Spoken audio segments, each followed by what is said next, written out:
söhbətə zəmin yaratdın. Bilirsən, Təbrizin baftı, Təbrizin dokusu mənim dəyərləndirməmə görə 3 təbəqədən ibarətdir. Birincisi, bir neçə göbəyi Təbrizdə kəsilən, Təbrizdə zənginliyi olan, sərmayəsi olan, məsələn, Cavad Təbatəbai kimi, nə bilim, o cürlər, Təbrizin zəngin ailələri. Bunlar çox sərmayədar olmuşlar, dədələrindən mal, mülk qalmış.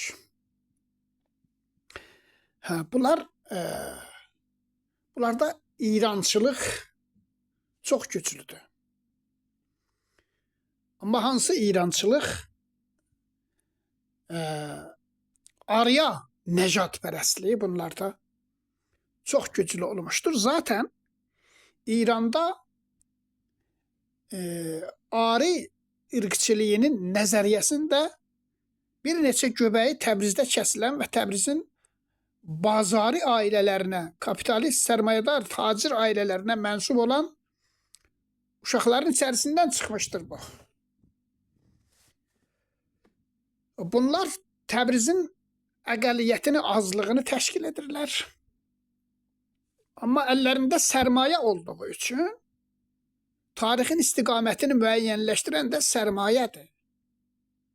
Aşağı təbəqənin fərqi olmaz, şuurunda olmaz nələr olur. Heç fərqində olmaz ki, məsələn, bir ictimai hərəkətə qatılır, ancaq bu ictimai hərəkət onun xeyrinə deyil. O şəhərin kapitalist, tacir təbəqəsinin mənfəətinədir. Tudey mərdum, aşağı təbəqə, xalq kütləsi bunun bilincində olmaz. Birinci təbəqə Təbrizdə budur. İkinci təbəqə Azərbaycancıdılar bunlar. Bunlar Azərbaycancıdılar. Azərbaycancılıq özü də son zamanlar 2 qismə bölünübdür. Biri zir-məcmui İran olaraq Azərbaycancılıq. Məsələn, Səməd Sərdariniya kimi. Bunlar deyirlər Azərbaycan zir-məcmui İrandır. Yəni İranın alt küməsidir. Amma İranın qoruyucusu və qurucusu da budur. İranın nüvəsi budur. Məsələn, Şəhriyar bunlardan ibarətdir. Şəhriyar aşırı dərəcədə Azərbaycancıdır. Azərbaycana nə qədər şeirlər yazmış. Azərbaycanı öymüş. Bu dəgər yeç ləhzi Tehran yadı Azərbaycan, sərbi əflak meykeşid, nə bilim, fəryadı Azərbaycan, belə şeirləri falan vardı. Amma eyni zamanda deyir ki, gərçə tor ki, bəs əziz əst o zəban-ı madəri, leyk əgər İran nəquyəd, lal bada in zəban. Türk dili deyil, əziz və ana dili olsa da, İran söyləməsə, bu dil lal olsa, olmasından daha yaxşıdır. Ya da başqa şeirləri də vardır. Eyni zamanda ki, məsələn, Heydər Babanı yazıbdır, türkcə filan. Türk olduğunu da qəbul edir, deyir, biz türkük. Amma deyir, bu ətlə dırnaq kimidir. Oradan ayıra bilməzsiniz. Bu əvvəldən də olmuş. Məsələn, Səttarxan da o cür idi. Məşrutə hərəkətinə qatılanlar da o şəkildə idi. Əslində, bu teyfdə Azərbaycancılıq Ari irqçiliyinin bir şəkildə nütfəsidir. Burada döllənmişdir. Məşrutiyə qatılanların hamısı Azərbaycancı, amma bu Azərbaycancılığın muhtəvasını İrançılıq təşkil edir. Son zamanlar bir də komünizm cəbhəsindən gələn Azərbaycancılar var. Bunlar nədirlər? Bunlar da Təbrizdə ortaya çıxmış o tənbəki hərəkətindən Məşrutə, Şeyx Məhəmməd Xiyabani, nə bilim, Pişəvəri, bunlara marksist bir təbir gətirmişlər. Bunlar deyirlər ki, Azərbaycan inqilablar ölkəsidir. Xüsusən o tərəfdə bu hazırlandı, Bakıda, bu yalan, bu iftira. Ondan sonra İrana azadlıq gətirəcək. Pişələri də elə deyirdi də, deyirdi ki, Azərbaycan İran xalqlarının hamısını azad edəcək.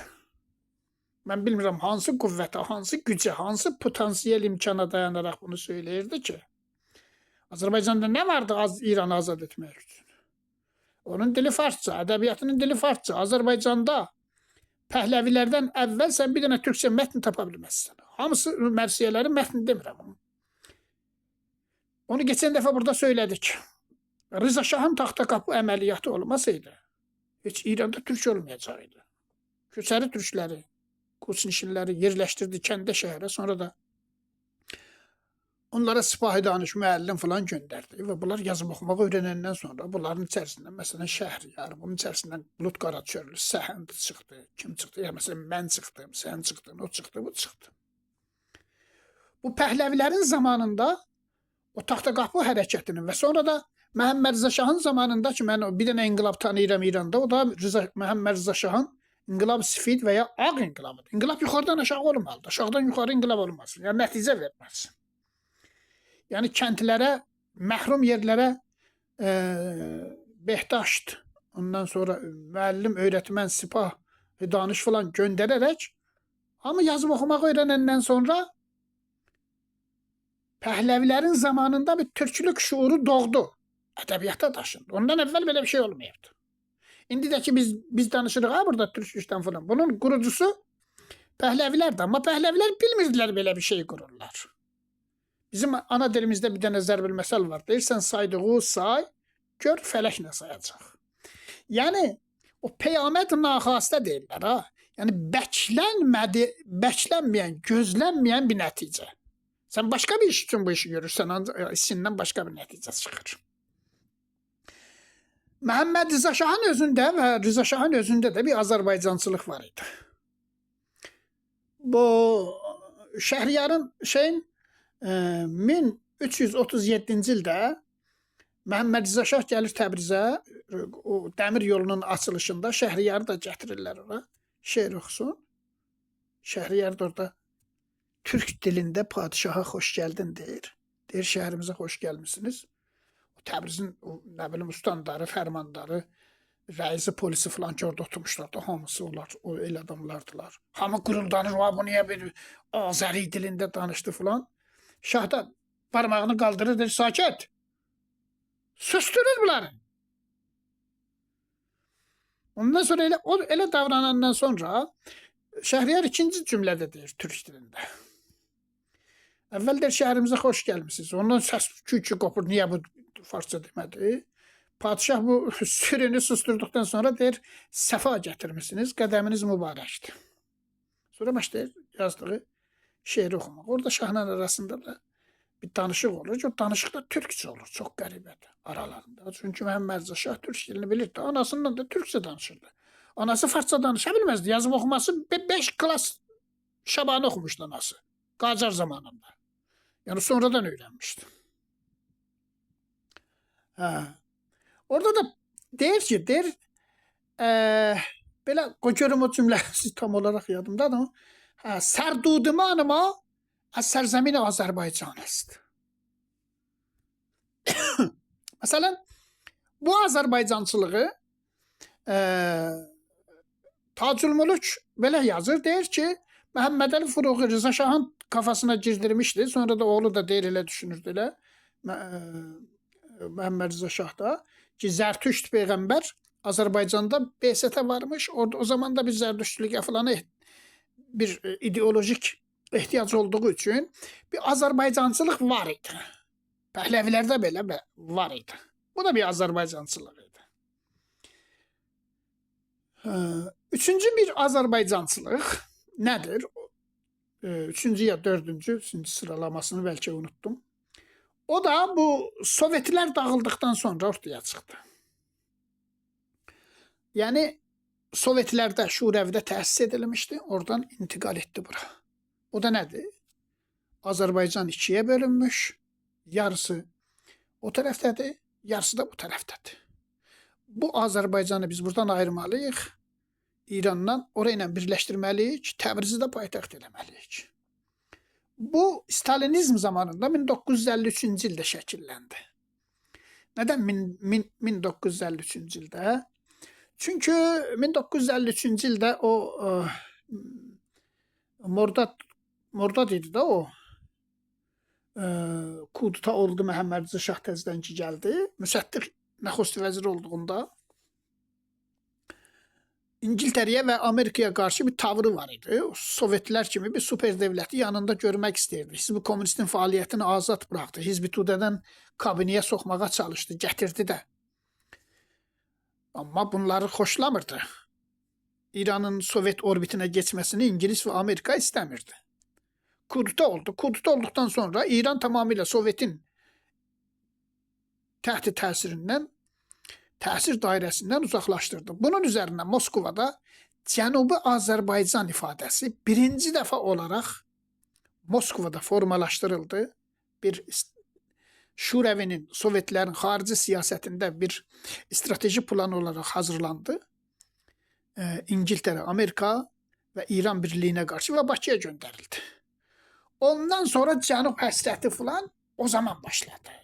Halbuki 1946-cı ildə Pişəvəri yenildikdən və Sovetlərə fərar etdikdən sonra ya da qaçırıldıqdan sonra Cənubi Azərbaycan sözü o zaman yoxdur.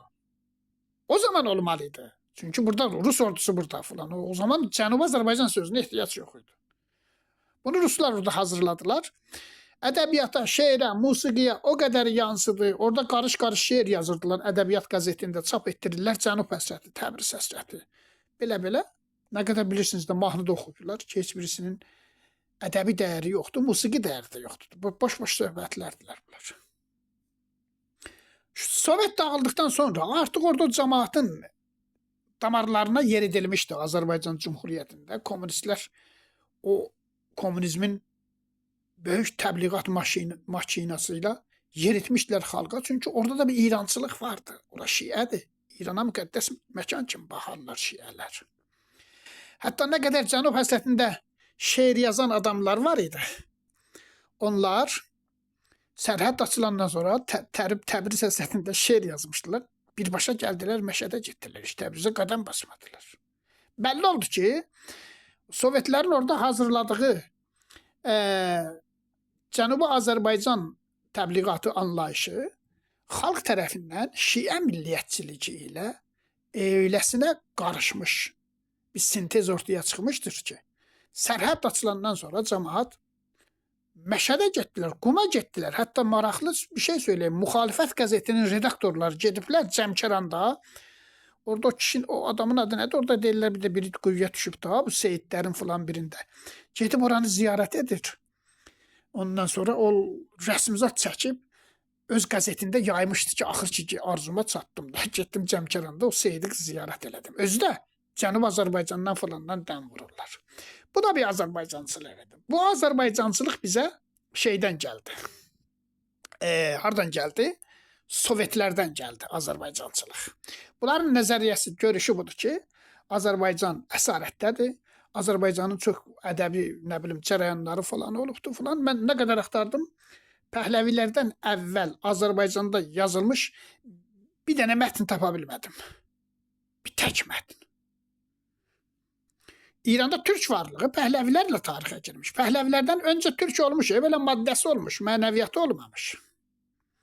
Kitabı olmamış, şeiri olmamış, musiqisi olmamış. Bizim musiqimiz belə İranda türklər tərəfindən, türklərin musiqisi Pəhləvilərin zamanında ortaya çıxdı. Quşun oxuduğu nə qədər mahnılar var. Mustafa Payan. Ondan sonra o kişinin adına da Miyanalı oxucu falan. Bunların hamısı Pəhləvilərin zamanında oxumuşlar. Ağasının oxuduğu çay qırağı biçilməz. Ağası oxumuş bunu. Ondan öncə elə bir mətn yoxdur. Bizdə məsələn var olsun və olmuş ha, amma bu mahnılar Pəhləvilər zamanında dildən dilə düşərək bütün İranda yayıldı. Az öncə söylədiyim gibi bunu Pəhləvilər istəyərək etmirdilər. Olur da bəzən bir şeyler olur, hər şey qabili kontrol olmur. Bu da bir Azərbaycancılıq şəklində 1991-ci ildə bu Qarabağ Savaşı falan da biraz bizim içəridə o İran içindəki şiə türkləri təsirləndirdiyi üçün Bunlarda bir dənə həyəcan ortaya çıxdı. Dedilər ki, hə, ora Sovet dağıldı, burada dağılacaq. İran da dağılacaq, biz o tərəflə birləşəcəyik. Hə.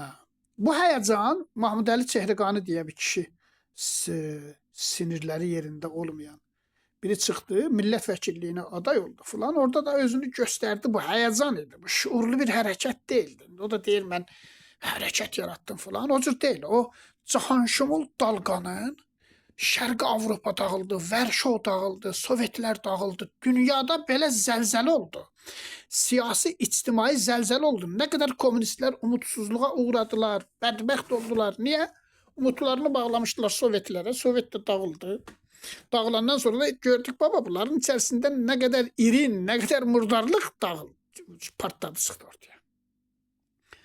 Hə, indi bu dalğada söndü. Yəni İran bölünəcək. Mən özüm də o dalğanın içərisində istər-istəməz o dalğa məni də atdı onun içərisinə. Çünki o şuur yox idi, o mütaliə yox idi o zaman. Bu an mənim söylədiyim bu sözləri, bu teorik ərziyabiləri dəyərləndirməli söyləyəcək o zaman heç bir tək adam yox idi. İndi də yoxdur ki. Bunları mən danışıram. Və mən danışmalıyam. Biri çıxmalıdır, deməlidir. Bu yanlış gedirsiniz bu yolu. O cür deyil. Tarix o cür rahatlıqla məsələn sizin düşündüyünüz kimi deyil. İnsan yaşlanır, xalqlar yaşlanır, cəmiyyət dəyişir. Peki. İndi buradan baxdığımızda Azərbaycanda həqiqətən də elə bir potansiyel var mıdır? İranda milli türklük şuurunu siyasi bir cərəyana təbdil edə bilsin. Var mı? Hani onun kadrları? Biri gəlib bir 10 dəqiqə danışa biləcək qabiliyyəti var mı? Biri gələ məsələn bu məsələnin sosiolojik, fəlsəfi boyutlarını izah edəcək bir dənə kişi tanıyırsınız mı siz? Elə bilirsiniz danışmaq asan bir işdir. Bilgi lazım deyə söyüş vermək danışmaq deyil. Yoxdur. Ümumiyyətlə Azərbaycanın həm o tayda Sovetlərin təsirinə girdikdən sonra, Çar Rusiyası Türkmençay müqaviləsindən sonraki oranı işğal edir. Türkmençay müqaviləsindən sonra da orada ərazi islahatı, islahat ərzi olur. Orada türklər azlıqda idilər. Çar Rusiyası köçəri türklərin yaylaqlarını filanı yasaqladı ora getməyi. Onlar da məcbur oldular, yerləşdilər Bakıya. Bakıda türk yox idi ki. 1828-ci ildə Türkmençay müqaviləsi bağlananda Bakıda bir dənə türk yoxdur, bax bir dənə. Hələ 1828-ci ildən təqribən neçə il sonra, 30-40 il sonra, evet, 50 il sonra Abbasqulu Bakıxanov Gülistan-ı Erəm kitabını yazmış. Orada yazır. Çar Rusiyası gəlir, işğal etdikləri yerlərdə nüfus sayımız başlayır. Burada hansı millət yaşayır, sayıları nə qədərdir? Bakıda yazır ki, 33 dənə Bakının kəndi var, onun 6-sı türkdür. 27 tanəsi tatdı. Bakının özü də tatdı. Bunu kim yazır? Bunu Azərbaycanın böyük tarixçisi, 19-cu əsr tarixçisi, indi deyirlər tarixçi.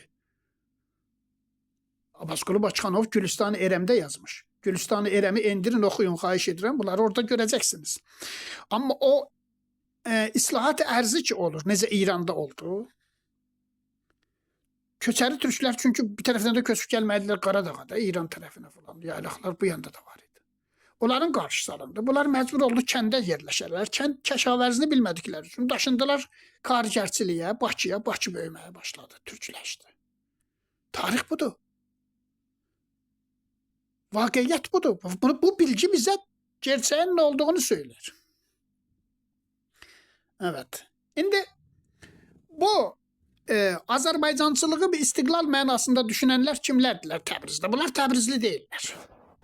Bunlar Qaradağ mahalından köçmüşlər Təbrizə. O gün də biri danışır. Aşırı istiqlalçıdır filan da, amma hiss olunur ki, nəcib adamdır. En azından nəcabəti vardı o. Mən də qulaq asırdım aşağıda. Deyirkən filan kətdən köçmüşük, filan tarixdə Təbrizdə filan. Mən bilirəm də. 2-3 göbəyi Təbrizdə kəsilən, Təbrizdə malı, mülkü, sərmayəsi, ticarəti, Xəlici Farsla ticarəti olan bir dəlidir gələ.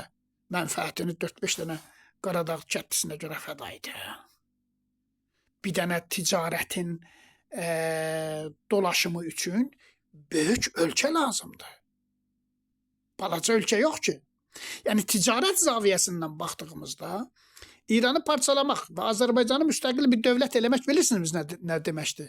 Azərbaycanın istər Təbrizdə, Ərdəbildə, Urumuda, arasında olursa olsun da ticarət həyatının belini qırmaq deməkdir. Sən gəl ki, məsələn, oranda verginən ərəblərə, get ki, viza al ki, oradan sənə şey gələsinlər. Nədir? Mal, mülk gəlsin, bir də vergi pulu verginə. Zaten orada türklərin elindədir. Ərdəbilin, Təbrizin, Urumunun, Marağanın, Tehranın, Tehran da bizim hamımızındır. Türkün, Farsın, yəni bu İranlıların hamısınındır. Bunlar icazə verərlər sən Xəlici Farsı 4 dənə, 5 dənə ərəbə verəsən. Rıza Şahın ən böyük müvəffəqiyyəti, başarısı onda oldu ki, torpaq islahatı ilə oradakı o ərəb xanlıqlarını ortadan qaldırdı. Şeyx Xəzəli filanı ortadan qaldırdı. İndi bizim Azərbaycançılar deyirlər ki, ərəbləri də orada məğlub etmiş. Düzətdir də, bəs. Ərəblər orada məğlub etməsəydi bizim kəndimizə növət gəlirdi, neft gəlirdi. Qaranlıqda qalacaqydıq o zaman. İşıq olamayacaqydı. Məcbur idik kərmə ilə filanla yaşayaq. O evi işıqlandırmaq olmaz ki. Bunlar düşüncəsizliyin nəticəsidir. Yəni, Qaradağ kətlərindən köçmüşlər, Təbrizdə yerləşmişlər, amma şəhər həyatı ilə həmahəng olmamışlar. Hala köylü kimi düşünürlər. Hala kiçik mühitin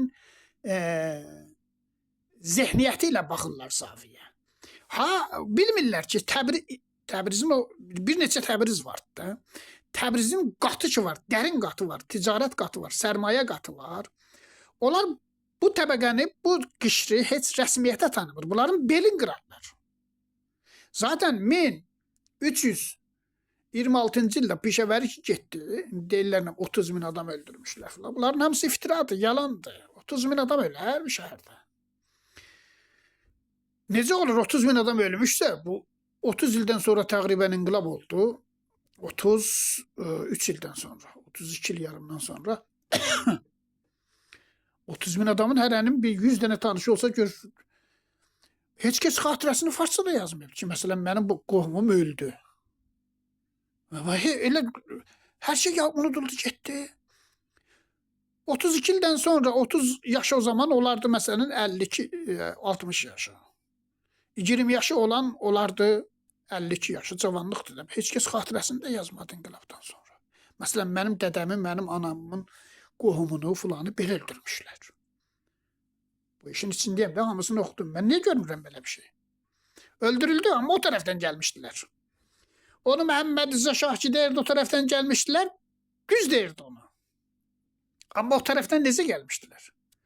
O bədbəxtlər keçən əsrin əvvəlində getmişdilər, nəft quyularında işləyirdilər, Ərdəbildən, Təbrizin kətlərindən, Xoydan filan. Onlara dedilər ki, sizin millətiniz azadlıq hərəkəti başlayıb gedin yardıma. Bunlar da gəldilər. Buradan da çoxdan ayrılıb getmişlər. Fars dilində bilirdilər. Çoxu. Artıq Təbrizli deyirdilər. Məsələn, deyəlim ki, Xoyluydular, Səlmaslıydılar, Ərdəbilliydilər. Amma hərəkətin mərkəzi Təbrizdə olduğu üçün fədailər oraya toplaşmışdılar. Pişəvəri gedəndən sonra o Təbrizdən bəzi cüz'i adamlar ki, qatılmışdılar. Onların qaçıb gizlənməyə fürsətləri oldu. Çünki xanavadələri, uzaq kətlərdə qohumları var idi. Getdilər, gizləndilər. Ara düzələndən sonra ortaya çıxdılar. Bunlar gizlənə bilmədilər. Müştəhidlər də fətva verdilər ki, bunlar kafirdilər. Heç ordu gəlmədən əvvəl, ordu ucanda durmuşdu. İçərdən casuslarla irtibatları var idi. Şeyxülislamlar, şəriət mədarı, nə bilim, biri də vardı, molla. Onlar dedilər, bunlar kafirdir. Qəməzənlər, baş yaranlar getdilər, baltalarını, qəmələrini götürdülər, bu fədailəri onlar öldürdülər. Ordu öldürmədi. Ərtəş öldürmədi. Amerika səfirliyinin verdiyi məlumata görə bütünüylə bütün Azərbaycanda 421 nəfər ölmüş. O zaman Amerikanın səfirliyi əldə etdiyi məlumata görə. İndi deyək ki, məsələn, 579 nəfərdən ölümündən də orada-burada ölüm, heç kəsin xəbəri olmuyor. Onlar 1000 nəfərdə. Bunu düz deyil də. 30 min nədir? İlk dəfə olaraq mən bunu etiraz edən dedir ki, 30 min yalandı filandı. Buna endirim yaptılar. Getirdiler aşağı. Çok, yine de indire bilmirler artık. Çünkü şehir yazıda, o şehirde yazmışlar. Baraş Azaroğlu'na. Sonra hayır orada ne bileyim yazır ki 30 bin fedai öldürüləndə belə onu tarix olarak kabul edirlər. Bu cür değil. Bunlarla bir topluma xeyir gətirmək olmaz. Yaxşı. O zaman indi sən də işarə etdin. Dersen ki Amerika'nın politikası İran'ı bölmək doğrultusunda değil. Amerika'nın politikası sadece İran'ı bölmemekle sınırlı değildir. Suriye'nin de görürsen bölünme ihtimali vardı. Koymur bölünsün. Amerika irade etse Suriye bir haftanın içinde pörsük olar. Şimdi Suriye'nin ve Irak'ın karşımızdaki 10 ildə hansı aqibəti yaşayacağı bize ipucu verecek ki Amerika İran'la bağlı ne düşünür? Önemli olan budur. Amerika istese bölebilir. Amerika istemese İran'daki halklar ayağa kalksınlar hiçbir iş görebilmezler. Amerika da istese burada bölse bu İran'ı en çok zərərə uğrayan biz Türkler olacağıq. Dikkat edirsiniz mi? Kürtler xeyirli çıxar, Ərəblər faydalı çıxar, Bəluçlar faydalı çıxarlar. Türkler bədbəxt olarlar. Neden? Yaxşı. Minlərcə sənin İsfahan'da, Xuzistanda ticaretin var. Ondan sonra ticaret hayatın var. Xəlic Fars'la falan. Bunları ne edeceksin? Sen göyden sana imdadı hayır gaybi iqtisadiyyatı ve yardım edecek. Bu bir. İkincisi, Azərbaycan bölgesinin həqiqətən sekular bir dövlət qurmaq kapasitesi var mı? Ama bir tane bizim sosyologumuz yoktu. Siyasi felsefe, milli düşünceni formalize edebilecek bir tek adamın adını söyleyebilmezsiniz. Azerbaycan da ayrılsa yine de Cənubi Azərbaycan İslam Cumhuriyeti kururlar. Bizim tariximiz, bizim sosyolojimizin kapasitesi budur. Boş söhbətinlə din çökmüş falan xeyr. Biz istəyək sekular bir camiə təsis edək, onu İranda başka halklarla bir yerde ve Avropa medeniyetinin, Amerika'nın, Avrupa'nın yardımıyla bunu kurabilirik. Yoksa Azerbaycanla İran'dan ayrılsa olacak Azerbaycan İslam Cumhuriyeti. Azerbaycan böyle bir devlet kurmak tecrübesi var tarihte. Sefeviler ile, Qacar ile. Ondan sonra Cumhur İslam'ını da Türkler kurdular da. O da ayrı o cür. Yani İnqilab 29 Bəhmən Təbrizin çavqu keşləri çıxdı. Canlarını fəda etdilər. 13 nəfər Qızıllı məscidində öldü. Niye? Şah getsin, Şəmxani gəlsin. Görürsən yarı çılpaq qızlar, xanımlarını filanı. Bizlərə gəlirlər, bizim qızlarımızın başı açılandı, döyüb öldürürlər. Özlərinin məclisində neler olur? Buna görə Təbrizin cavanları özün ədalət yolunda, Bəlfəz yolunda özünü ölümə vermişlər. Çok komik değil mi? Evet. Böyle. İndi bizim camiənin, yani İrandakı Türklərdə həqiqətən də bir milli ruh yükselişi, milli dilə saygı göstərmə məsələsi çıxmış ortaya. Bunu biz necə dəyərləndirə bilərik? Benim düşüncem budur. Bir, Azerbaycan Cumhuriyeti'nin bizimle alakası yoktu. Yani bizim kapasitemiz yoktu, seviyemiz yoktu. Biz onlara neyini yapabiliriz arkadaşlar? Biz onlara zarar verebiliriz. Bak, biz onlara tuğ götüren, ələm götüren, sinəzən, ümumiyyətlə pislikten başka oraya bir şey gönderebilmeliyiz. Bizim neyimiz var? Oraya gönderek. İki, onlar da bize zarar verebilirler. Neden? Çünkü onlar bizi tanımırlar. Onların İranşünaslıq bilgileri sıfırdı. Fars dilini bilmirlər. Bir tane yalan uydurmuşlar ki Fars şuvanizmi bizi əsir almış. Haradadır Fars şuvanizmi var İranda? Bu necə Fars şuvanizmidir? Şu qudret hamısı Türk'ün elindədir. İranda Şiə Türk şuvanizmi var. Yani mesela necə Türkiye'de Türk şuvanizmi var, Kürtleri, ne bileyim başka etnosları İran'daki kimi. İran'da yine azadlık vardı. Türkiye'de hiç yoktu. İran'da mesela İran'ın prezidenti aracıdır Türkçe danışır. Türk dilinde şiir okur. Türkiye'de öyle şey olabilir.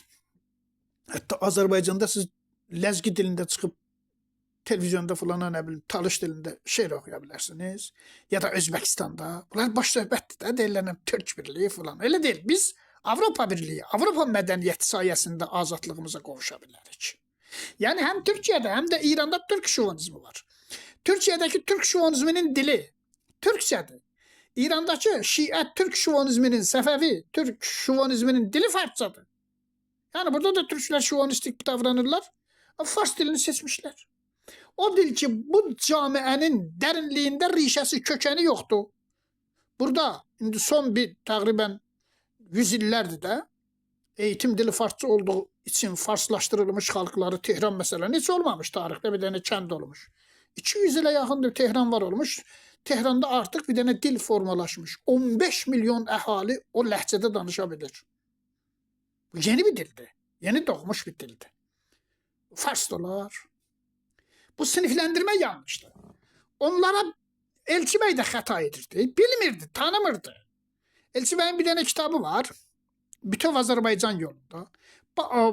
Bu kitabı İran'da bir nefer 5-6 yıl bundan qabaq oxumuşdu. Muğanda. Mənə dedi, sən Elçi Bey'lə yaxın olmuşsan. Əminsən bu kitabı o yazıb? Dedim, əlbəttə əminəm. Dedim, ayıp değil. Bu nədir yazıb burada? İran'da 5'i oxuyan bu kitabı oxusa, deyər bunu bir dənə məmləkətin prezidenti olan bir kişi yazmayıbdır. Heç bir elmi əsası yoxdur. Hamısı xəyal, hamısı duygu. Belə tarix kitabı olar. O zaman get şeir yaz da. Süleyman Rüstəm İran şünasıydı. Sabir Rüstəmxanlı bəyəm İran şünasdı. Cəfəngiyat yazıb Pişəvəri zamanında kitabımızı yandırdılar. Bizə deyir Farsdan dönmə deyirlər. Harada deyirlər Farsdan dönmə? Kitap var idi yandırırlar Pişəvəri zamanında. Nağıl uydururlar özləri üçün. Özləri elə bilirlər ki bizim dərdimizi çəkirlər.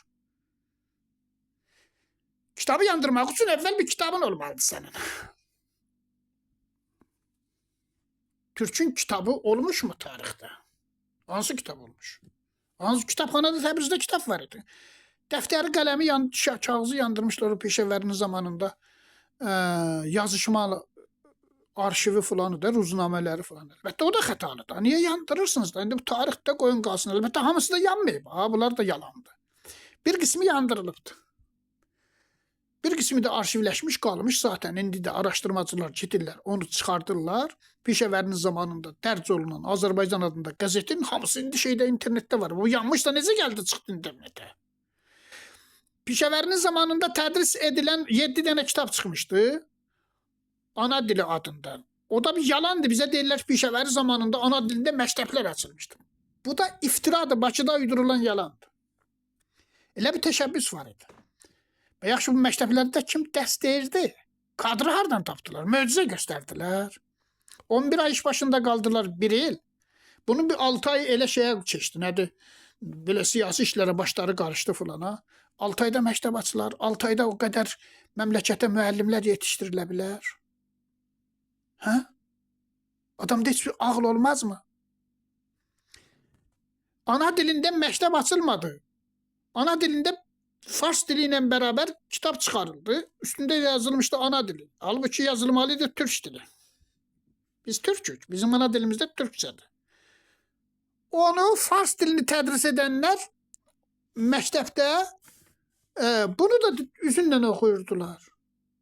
Yaxşı işte ha, bu ayrı məsələ. Amma nələr olub onu biz bilməliyik də. Yəni bu dildə riyaziyyat, matematik, ülum, başqa elmlər çap edilmədi ki. Buna 11 il qalsaydılar, bunu edə bilərdilər. 6 ayda bu işi görmək olar.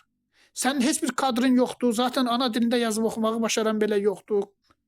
Hələ sən gələcəksən bu dildə bir də bir riyaziyyat, bir də fizik, kimi yazacaqsan.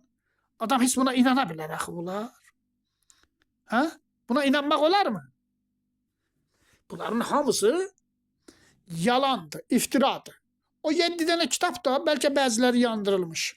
Amma 7'si də arşivdə qalır. Bizim evimizdə var idi. Mən o zaman o kitabların da keçən şeirləri indi də əzbər bilirəm. Məsələn, ikisi elə mənim yadımda da la. Bizim evimizə bilmirəm necə gəlmişdi, çıxmışdı. Ay ala bula boz keçi, ay qoşa buynuz keçi, yalqız gəzib dolanma, dağa daşa dırmanma. Məsələn, biri bu idi. Bir də Alman imçədən açdı, tez mənə yaxınlaşdı. Dedi, gəl məni dişlə. Dedim ki, mən bu işlə razılaşmaram alma uşaqlar üçün. Şeirlər bu cür idi. Yadımdadır, məsələn, orada maral filan şəkil çəkilmişdi. Ata, ana, belə sözlər yazılmışdı. Bu kitablar da Sovetlərdə, İranda elə bir kitab təşkil edə biləcək, hazırlaya biləcək kadr da yox idi o zaman. Bunlar yalan, iftiradır bunların hamısı. O Sovetlərdə, Sovet Azərbaycanında tədris edilən ana dili kitabını ərəb əlifbasına çevirmişdilər, gətirmişdilər burada, onu tədris edirdilər. Yoxsa o kitabı yaza biləcək bizdə pedaqoq var idi. Bunlar yalandır. Yalandır da bunlarla biz bir yerə çıxa bilmərik. Yalan ayaq tutar, yürüməz, yeriməz. Sonunda yalan ortaya çıxanda bir dənə yalan üzərinə qurulan hərəkət öz-özünə uçub dağılır. Sovetlər kimi. Sovetlərin o ədalət anlayışı filanı yalan idi. O qədər böyüdü, yalan içindən dağıldı, getdi. Cumhuri İslaminin ədaləti, Cumhuri İslaminin mehdiyyəti filanı bunların hamısı iftiradır, yalandır. Bax, görəcəksiniz. Elə dağılacaq ki, çünki yalan uzun ömürlü olmaz. 70 yıl uzun ömür deyil. Bir insanın ömrü qədər. Tarixin ömrü qarşısında uzun ömür sayılmaz. Bu cürdə. İndi bu yalanları, həm o tərəfdən gələn yalanları biz ifşa edirik. Onlar geçsinlər, xoşbəxt olsunlar. Mən deyirəm, Azərbaycan Cumhuriyyətində qalqıb yerindən, nə bilim, Cənub həsrəti falan şeiri yazılmasın. Başqa şey olsun. Onlar mədəni millət olsunlar, sekularlaşsınlar, demokratikləşsinlər. Biz də buradan baxaq, onlardan bir şey öyrənək. Da gəlib deməsinlər, bura bizimdir, Azərbaycan bölünmüş. Bunlar yalandır, böyle bir şey yoktur. Bölünmüş Azərbaycan yoktur. Ana onun kaynağı hanı? Haradadır? Türkmençayda Azərbaycan sözü yok. Gülistan'da Azərbaycan sözü yok.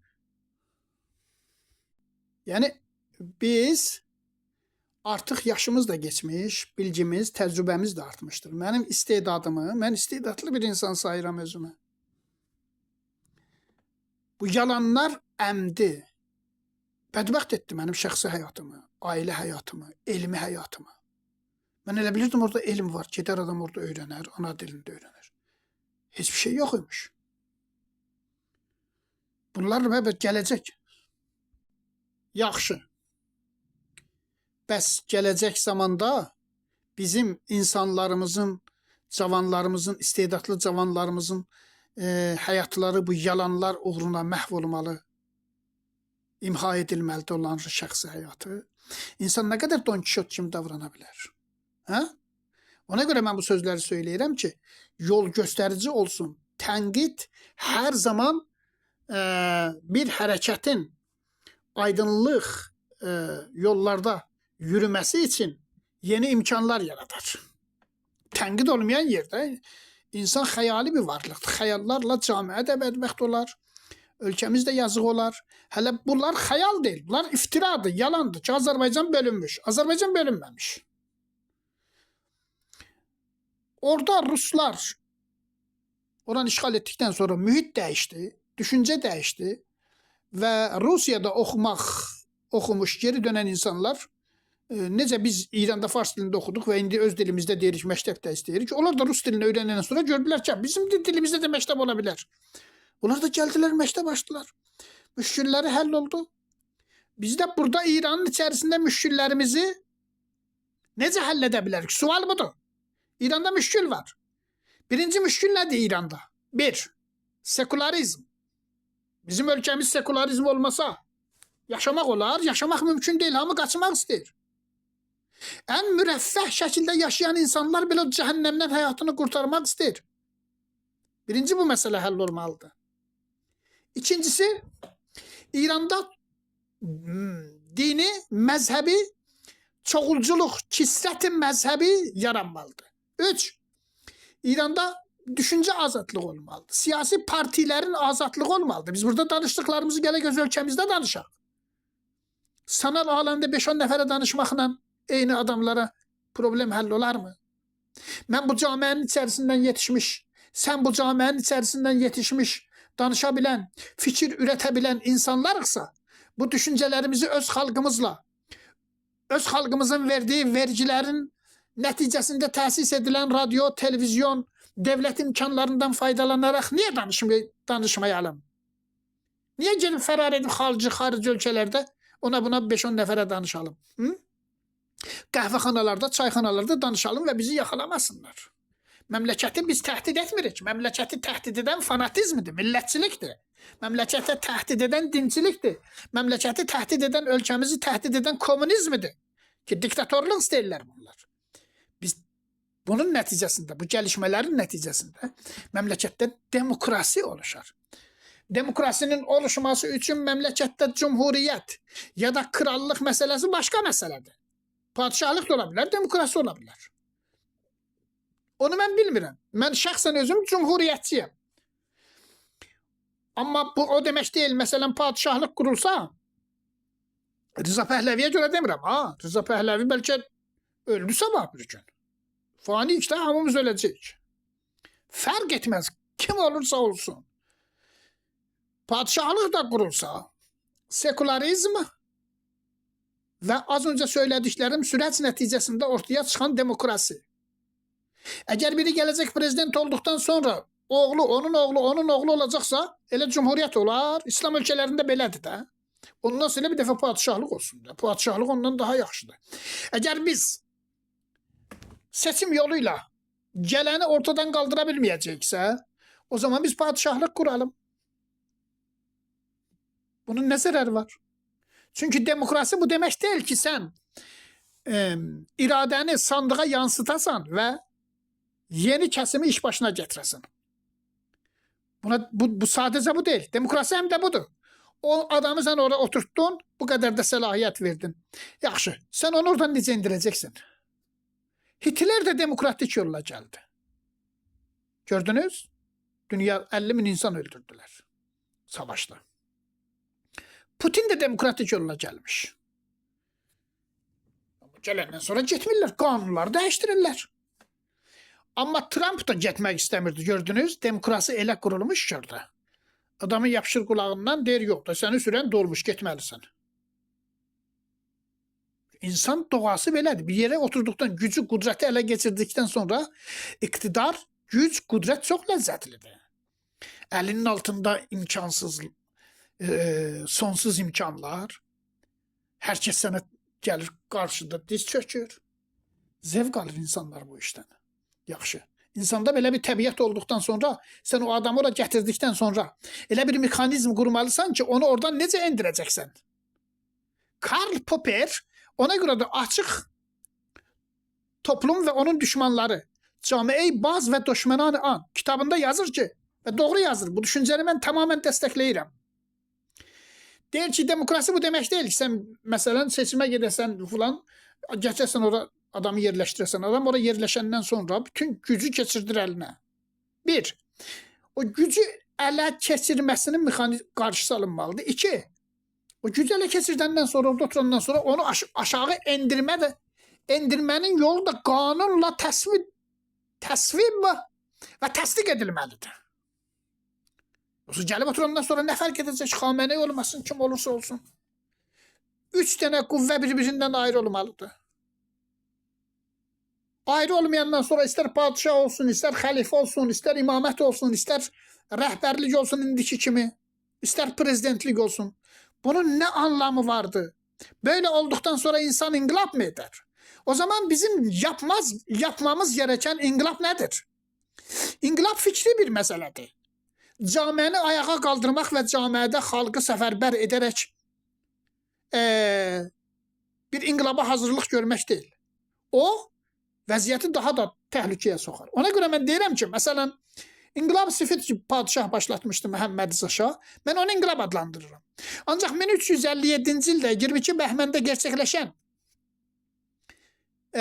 bu kuduta adlandırıram mən onu. Onu inqilab adlandırmıram. İnqilab elə olmaz. İnqilab olduqdan sonra məmləkətə rifah gəlmir, bolluq gəlmir. Nüfus sayımı ilə ekonomi irəli getmirsə, orada deməli bir axsaqlıq vardır da. Görürük ki, məsələn, bizim nüfuzumuz olmuş 90 milyon. 90 milyon dolar da olmuş, məsələn, 100 neçə min tümən. İnqilabın ərəfəsində dolar 7 tümən idi. Hardan hara gəlmiş? Heç bir ölkədə bizim məmləkətimizin iqtisadi imkanları sadir edilə bilmir, satılmır. Niyə? Bizim dünyaya nə düşmançılığımız var? İnqilab belə olar. İnqilab qapıları açar sərmayə üçün, başqa ölkələr üçün, başqa millətlərlə qardaşlıq, dostluq ilişkiləri quraraq məmləkətin iqtisadi imkanlarını genişlətmək, rifahı gəlişdirmək. Çünki iqtisadi imkanlar gəlişdikcə, başqa ölkələrlə ilişkiyə girdikcə camiənin səliqəsi, camiənin zevq anlayışı, musiqi anlayışı, estetik anlayışı, sənət anlayışı, şeir anlayışı, teatr anlayışı, sinema anlayışı dəyişər, gəlişər, genişlər. Bunların heç birisi olmamış. Neden? Çünkü biz bir zindan hayatı yaşayırıq. Ve bu zindan hayatını bize yaşadan da mən 356-cı ildə 29 bəhməndə gerçəkləşən və ilk dəfə mərcmər şah deyən, şaha ölüm olsun deyən molla, feodal, molla, istemarçı fətvaları ilə ayağa qalxan bu xalq kütləsi oldu. Qardaşım, onlar gəbərdilər, getdilər, bizim zindagimizi mədbəxt etdilər bunlar. Biz mədbəxt olduq. Mən Pəhləvi rejiminin gəlişməsindən, dəyişməsindən yanaydım, yanayım. O zaman olsaydım mən bu düşüncələrimdə belə deyərdim. Pəhləvi devləti qalsaydı belə qalmayacaqdı çaxı. Qala bilməz. Zaman dəyişdi, çağ dəyişdi. Bizim qonşu Sovetlər dağıldı. O boyda dövlətlər. Halbuki Pəhləvi rejiminin özü 1000 dəfə Sovetlərdən daha yaxşıymış ki, komünistlər istəyirdilər Pəhləvini devirib bizi Sovetlərin köləsi etsinlər. Pəhləvi rejimi dəyişməli idi. Getməli deyildi. Oturmuş bir devlet idi. Gedəndən sonra yerinə belə şeylər gəlir. Bu cür olur. Fəlakətlər törədir. O da olacaq idi. Biz insan deyilik. Biraz səbirli olsaydılar. Təbrizin qoçuları, latları yerində rahat otursaydı. Biz də gələrdik, fikrimizi söylərdik. Millət vəkili olardıq, vəzir olardıq, vəkil olardıq. Nə bilim, ideolog olardıq, sosiolog olardıq, doktor, mühəndis olardıq. Qaçıb gəlib burada yaşamazdıq da. Məmləkətimizi bərabər təmir edərdik, təsis edərdik. Deyərdik ki, qardaşım, işin başında kim olursa olsun. Bilirsiniz nə var? Zaman dəyişmiş, çağ dəyişmiş. Bizim xalqımız oyanmış, türk dilində məktəb istəyir. Bunun məmləkətə nə zərəri var? İranda türk dili rəsmi olsa, Azərbaycan bizim işimizə qarışa bilər, Türkiyə bizim işimizə qarışa bilər. Türkiyə heç vaxtda qarışmır. Heç Türkiyə İranın bölünməsindən yana deyil. Onlar doğru politika izləyirlər. Bu Azərbaycan əhalisi ki, çox da köylüdürlər bizim kimi. Bilmirlər devlət necə qururlar. Devləti göz bəbəyi kimi qorumaq lazımdır. Devlətin uçurulması elə asan deyil. Bunlar bəzən otururlar yerində. Deyirlər, nə bilə, bu Cənubi Azərbaycan bize de Cənubi Azərbaycanlı deyirlər. Bize Türk demirlər onlar. Özlerine de Türk demirlər. Azərbaycanlı deyirlər. Azərbaycanlıların da bir kimlik var. İranlı diye bir kimlik var. Var. İranlı kimlik hüquqi kimlikdir. Azərbaycanlı kimlik de hüquqi kimlikdir. Etnik, milli kimlik değil. İranlı yanı İndiki İran coğrafiyası sınırları içerisinde yaşayan, İran pasportu taşıyan herkes İranlıdır. Hatta sabahları məsələn diyelim ki, Kanada'dan biri geldi, oldu İran vatandaşı. O da oldu İranlı. Çünkü vatandaşı oldu da. Dikkat edersiniz mi? Azerbaycanlı da hukuki bir kimliktir. Azerbaycan Respublikasında, Azerbaycan Cumhuriyetinde yaşayan herkes Azerbaycanlıdır. Orada da götürülür bize değiller Azerbaycanlı. Bize niye demirler İranlı? Bize desinler Türk, İranlıdır. Biz Türk'üz, İranlıyız. İran da bizim vətənimizdir. Bu ölkəni biz qurmuşuq. Biz Qacarlar qurmuşlar da. Qacarlardan əvvəl hansı devlet var idi? Zəndiyə. Zəndiyənin 2 qatıdır ya indiki İran. Zəndiyə qalsaydı bu Xorasan var ha. Bir çox torpaqlar getmişdi. Heç bu Azərbaycanda gedəcəkdir ha. İndiki İranın içindəki Azərbaycan deyir ama.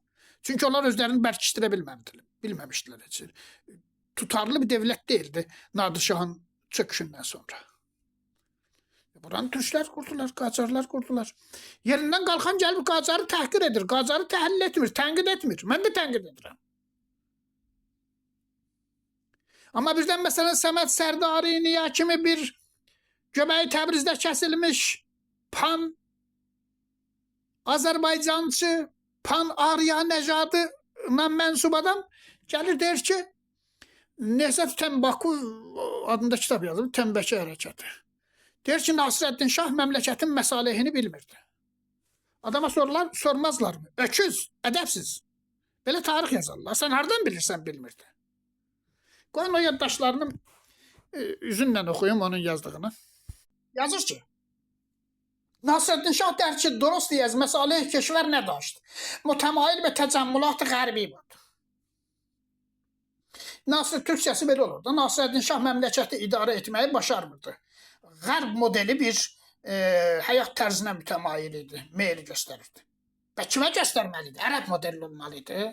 Getmişdi Avropanı görmüşdü, gəlmişdi, deyirdi bizim də məmləkətimiz pişrəft eləsin, gəlişsin də. Ha? Əslində bunu tərsindən oxuyanda Nasreddin Şah doğru düşünürmüş də. Teknoloji orada. Əkinçiliyin, tarımın modernləşməsi orada.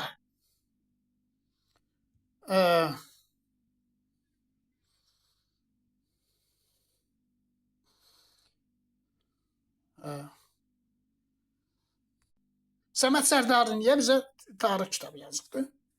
Hamısı Təbrizi göylərə qaldırmaq. Təbriz şəhri Nəxostini o. Demirəm, bu Nəxostini kim gətirdi bura? Axı Təbrizdəki vəliyyətnişin şəhəridir, vəliyyət icazə verməsəydi Təbrizə bir şey gələrdi, qardaşım. Dövlət icazə verməsəydi Təbriz başqa müstəqil ölkə idi. Niyə demirsən bunu Qacar şahzadələr gətirmiş? Yazır Təbrizlilərin hesabına. Vəliyyətnişin Şiraz da olsaydı, Şiraz olacaqdı birinci şəhər. İsfahan da olsaydı, o vəliyyət oturan yerdə elə birinci şeylər olardı. Bunun nəyinlə iftixar edirsiniz? Bunun səbəbini niyə yazmırsan? Deyirsən ki, bu sanki Təbriz Taftəyi Cüda Baftədir, Ərdəbildən, Urmudan, Şirazdan, Tehrandan hamısından üstündür. Bu irqçilik girmiş onların içərisinə. İşte bu Səməd Sərdariniyə gibi faşistlər bunu bu şəkildə eləmişlər. Yazır ki, Nasreddin Şah der ki, durust deyəz, məsalehi, məmləkət nə var? Məmləkətin məsləhətini padişah bilmir, fransız dilini bilən padişah. Bu bilir. Mütəmayil bir təcəmmülat qərbi budur. Mənafe-i iqtisadi keşfər ra biqanəqan vaquzar mı kerdənd? Məmləkətin iqtisadiyyatını özgələrə satırmışlar. Kim qarşısını almış? Mollalar. Baba, bir məmləkətin padişahı gəlib müqavilə bağlayır, İngilislə, Fransa ilə bu məmləkətin vaquzar etməkdir, satmaq demək midir? Niyə yalan yazırsınız? Niyə yalan danışırsınız? Bu xalqa niyə yalan satırsınız? Axı belə tarixçilik olmaz ki. Evet, şimdi baxındır. Nasreddin Şah mərdomi nəbud və bir hoşdarı üləma zam quş nəmikərdi. Vəqi nəminəhəd. Xalqi deyildi, mollaların sözünə qulaq asmırdı. Demək doğru iş görülmüşdü. Mollaların sözünə niyə qulaq asmalıdır? Molla nə bilir siyasət nədir? Molla nə bilir? Qardaşım, o zamanı mollası elə indikilər yine dövlətin içine girmişlər, bəlkə öyrənmişlər. O zaman Nəcəfdə oturan molla nə bilir özdə? Nəcəfdə başqa bir məmləkət. Məmləkətin şeyi nədir? Mənfəəti nədir ola bilər? Düz edirmiş də. Görürsünüzmü? Bir dənə padişahın düzgün bir əməllərini necə çirkin göstərirlər bunlar. İndi baxın, deyir ki, Qacar dərkol vabəsti və fasid budur. Küllən Qacar pis idi, murdar idi. Qacar mixas Təbrizdə xamış kunəd. Vəli nüfuzu müctehidan mani anşad. Yəni, Molla Fuodalın köləsi olan Təbriz əhalisi qalxmış, məmləkətin modernləşməsinin, çağdaşlaşmasının qarşısını almış. Buna da deyirlər, 1888-ci ildən sonra güya Təbriz siyasi şəhər oldu. Məmləkətə mədəniyyət gəlir. Məmləkətə pərəstarlıq sistemi gəlir, modern. İngilis dili gəlir. Türk dilində İngilis dilini tədris etmə imkanları gəlir. Mollanın mərcəyi təqlidin sözünə qulaq asmış, qalxmışlar, qovalamışlar İngilisləri. İndi bunu da bu tarixçi belə yazır. Nasreddin Şah küllən müstəbid bu. Bu adam istibdadın nə olduğunu belə bilməmiş. Sanki o devirdə məsələn demokratik ölkələr var imiş. Bölgədə ya da şeydə nədir? Nasreddin Şahın zamanında Fransada falan belə hələ inqilab tez olmuş deyildi. İstibdad var idi. Almaniyada falan. Görürsünüzmü? Zaman, məkan çərçivəsində tarix yazmağı belə bunlar başarmırlar. Nədən? Çünki Təbrizdə bir dənə hərəkət olmuş. Onu haqlı göstərmək üçün hər şeyi pis göstərmək. Despot göstərmək Nasreddin Şah ki, getmiş Avropanı görmüş və geri dönəndən sonra deyir ki, keşke mənim də məmləkətim belə ola, insanlar oraqla deyil, məsələn, kombaynla zəmi biçiyə, traktorla şumluya falan, bunu məmləkətə getirmək istəyir. Bunlar arası ölkəni satmaqdır. Evet. ناصرالدین شاه کلا مستبد بود در مقابل موج انقلابی تبریز خود را حقیر یافت. Təbrizin inqilabi dalgaları qarşısında Nasrəddin Şah özünü aşağı görmüş, həqir görmüşdür. Bu çirkinliklər, bu Azərbaycançılıq budur. Bax, bizim məmləkətimizə girdirilmişdir. Təbriz şəhrinə xüsusin, birincilər şəhəri filan. Yaxşı. Yaxşı. İndi bu Səməd Sərdariniyanın başqa bir kitabı ilə Xiyabani və Nəhsət Azadistan. Hələ bundan özət olaraq belə bir şey söyleyeyim. Bu yalancı, bu adam, adını tarixçi qoymuş. Cəlil Məmmədquluzadə 1920-ci ildə gəlir Təbrizə, Molla Nəsrəddin dərgisini bizim ölkəmizdə çıxarsın. Ona icazə vermir Şeyx Məhəmməd Xiyabani. Çünki Şeyx Məhəmməd Xiyabaninin karikaturunun 1910-cu ildə, 10 il əvvəl Gürcüstanda çəkmişdi. Gürcüstana bunu dəvət edirlər şiələr, rözə demək üçün. Rözəni dedikdən sonra ermənilərin dərnəklərinin önündən keçərkən orada musiqi səsi eşidilir və Şeyx Məhəmməd Xiyabani deyir ki, qaçın, qulağımıza musiqi səsi toxunmasın, çünki İslamda musiqi haramdır. Bu xəbər də gedir, ya çatır Cəlil Məmmədquluzadəyə. Cəlil Məmmədquluzadə Molla Nəsrəddin dərgisində Şeyx Məhəmməd Xiyabaninin karikaturunu çəkir və altında da ərəb əlifbası ilə yazmış, qaçın, musiqi səsi gəlir, haramdır. Ona görə Cəlil Məmmədquluzadə ilə Molla Nəsrəddin dərgisi ilə düşman idi və bir də türkçə ilə düşmanlığı var idi. O da gəlir, deyir, orada dövlət kommunistlər gəldilər, qoy burada çıxardıq. Qoymur, xülasə, deyir, belə olmuşdu, mənim karikaturumu çəkmişdiniz falan. Ondan sonra deyir ki, bir şərtlə icazə verərəm. Deyir, nədir şərtin? Deyir, sən məcəlləni burada fars dilində çıxartmalısan. İndi, görünən bunu necə təfsir edir? Deyir ki, baxın, deyir, çap məcəlləyi Molla Nəsrəddin Təbriz mi təvanist bəhanəyi bərayı hökumət mərkəzi ya Rus haşəmət. Yəni, deyir ki, əgər Şeyx Məhəmməd Xiyabani icazə verseydi Molla Nəsrəddin dərgisinin orada çap olmasına Ruslara və mərkəzi hökumətə müdaxilə etmək üçün bəhanə verərdi. Halbuki Şeyx Məhəmməd Xiyabani gəbərdikdən sonra nə oldu?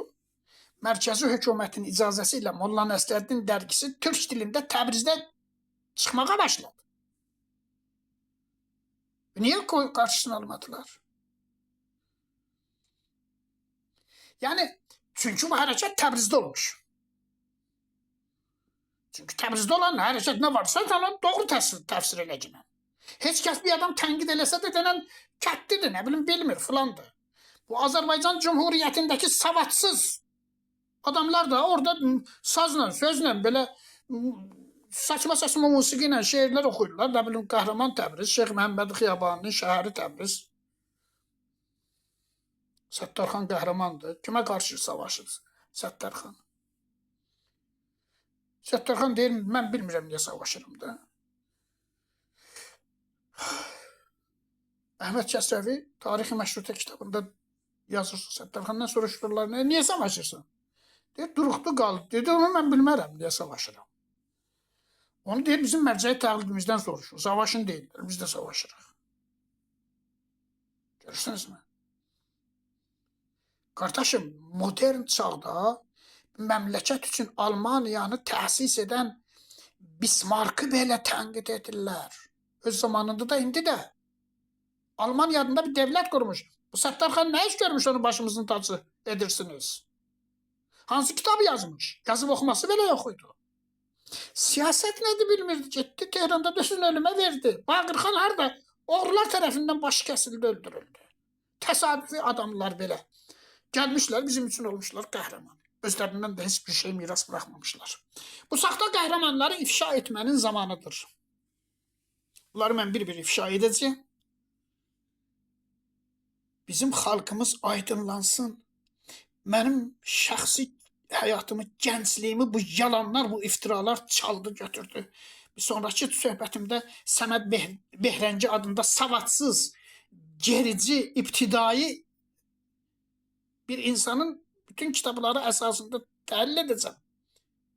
Səməd Behrənci bilmirmiş qarğa sabun yer yemez. Elə bilirmiş qarğa sabun yer. Qarğa gəlir evlərdən sabun oğurlayır. Baxın ha. Qarğa məktəbə getməyən uşağa deyir ki, sənin atan, anan axmaqdır. Atanın, ananın sözünə baxma. Bu pedaqoji belə bir pedaqoji olar. Ha? Bunların hamısını ifşa edəcəyəm mən. Bunların hamısını mən ifşa etmək mənim rəsalətimdir, görəvimdir. Çünki bu əngəllər, bu inəklər, bu savadsız qaranlıq başlılar bizim tariximizin önündən qaldırılmadıqca ölkəmizə azadlıq gəlməz. 1888-ci ildən başlayaraq bizim məmləkətimizə nə qədər bədbəxtlik, qaranlıq gəlmişsə hamısı Təbrizdən yayılıb, hamısı. 1888-ci il Tənbəki hərəkəti. Niyə ləğv etdilər onu? Onun zərəri nə idi? Biri gəlsin desin ki, zərəri var idi bizə. Mədəniyyət gəlirdi də. Məşrutə hərəkəti. İslam Cumhuriyyəti qurulmasının təməlini məşrutə hərəkəti oluşturdu. O qanun əsası ki deyirlər, sanki məsələn deyilir qanun əsası yazıb oxuması oxuyan bir millət var imiş, seçimlə hər şeyi bəlli edə bilərdilər. Cəmaatın %5'inin yazıb oxuması yox idi. Seçim olanda belə bilmirdi kimi seçməlidir. Boş söhbətlərdir bunlar. Və qanun əsasının 5-ci mütəmmimində nə yazır? Yazır ki, Şurayı Nigahban indiki. Səttarxan bu cəfəngəhçi danışırlar, bunu gətirdi. Orada yazır ki, məclisin təsvib edəcəyi qanunlar 5 nəfər, vacid şərait 5 nəfər Ayətullah tərəfindən təsdiqlənməlidir. Təsdiqlənməsə qanuni ərzişi yoxdur.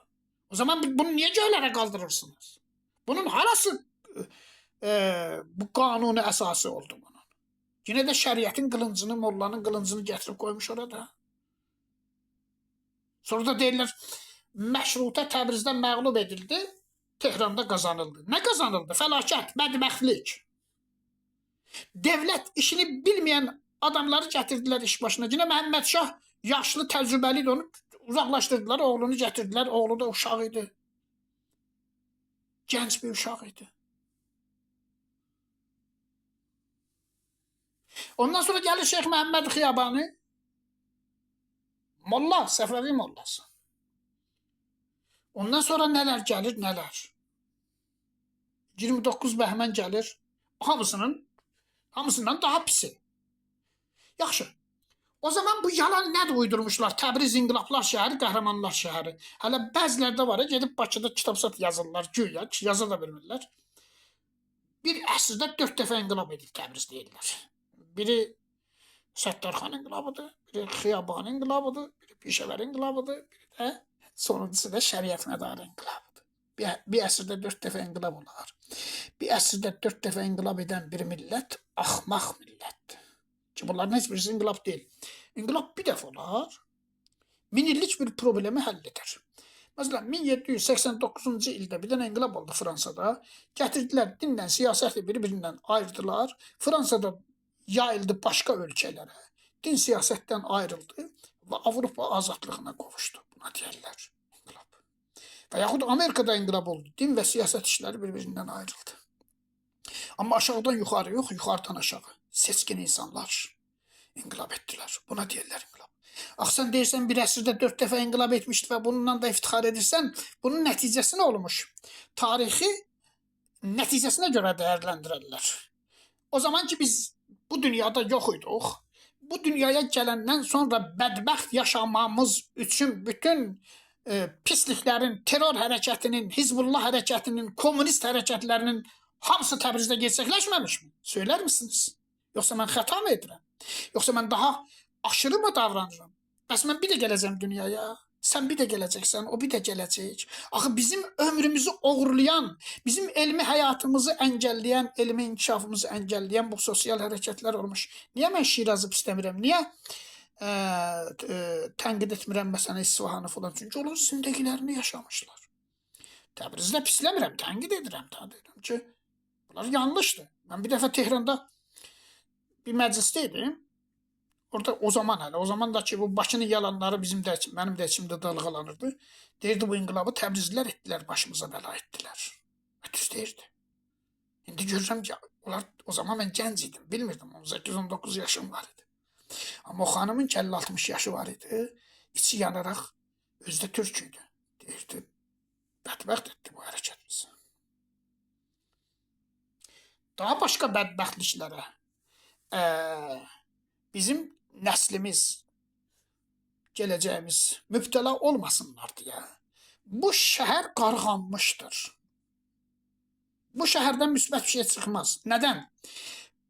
Yəni məsələn, son 30 ildə də bütün mənfur ideolojilər bu şəhərdə yazılmış. Məsələn, Cavad Tabatabai. Deyir, kitabı Dədə Qorqud burada oxunmasın. Görürsünüzmü? Yəni, deyir, o qaş düzəltdikləri yerdə göz çıxardırlar.